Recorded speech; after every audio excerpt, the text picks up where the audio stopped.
অনেক কাজের প্রেশারে আমি নিজের অজান্তে দেখি সে খুব সুন্দর মাথা টিপে দিতে পারে। তো এটা আমি খুব মজা পাই এবং মাঝে মাঝে যেটা আমি তাকে দিয়ে খুব বেশি করাই, এটা ওর ফ্যামিলির লোকেরাও জানে।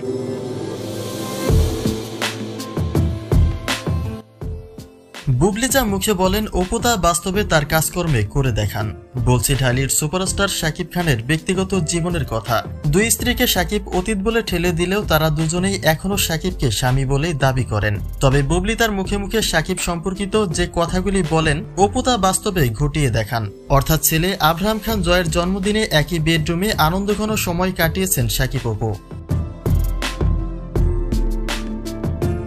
ছেলের জন্মদিন উপলক্ষে শ্বশুরবাড়িতে এটা তার প্রথম যাত্রা না হলেও এবারের ঘটনা থেকে নানা প্রশ্নের জন্ম দিয়েছে। কেননা এবারে শাকিবের বেডরুমে ব্যক্তিগতভাবেই ছেলের জন্মদিন পালন করেছেন এই সুখী পরিবার, যা রীতিমতোই একটা আলোড়ন ছড়িয়েছে ভক্তবৃন্দ এবং অনুরাগীদের মাঝে। শ্বশুর শাশুড়ি ননদের সঙ্গে আনন্দ উদযাপন করে শেষ মুহূর্তটি আরো বেশি আনন্দে উচ্ছ্বাসিত হন অপু বিশ্বাস। কেননা সেই মুহূর্তটি ছিল বেডরুমে শাকিবের সঙ্গে ব্যক্তিগত সময় কাটানোর। অপু জানিয়েছেন বুবলি শাকিবের সঙ্গে সম্পর্কময় যে কথাগুলি প্রকাশ করে তা আসলে সত্যি নয়, বানিয়ে বানিয়ে যা ইচ্ছে তাই সে প্রকাশ করে।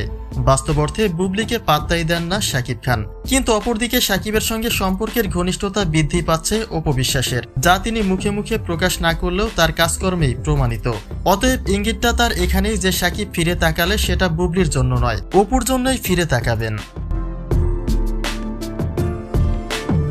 অন্যদিকে অপুর এই শ্বশুরবাড়িতে ঘন ঘন যাতায়াত নিয়ে অভিযোগ তুলেছেন বুবলি। তিনি এটাই মনে করেন শাকিবের সঙ্গে অবৈধ সম্পর্ক গড়ে তোলার চেষ্টা অপু বিশ্বাসের, যে কারণে লাজ লজ্জা সব ফেলে নিজেকে সঁপে দিতে যান শাকিবের কাছে। কিন্তু ভুলে গেলে চলবে না তিনি শাকিবের বর্তমান স্ত্রী।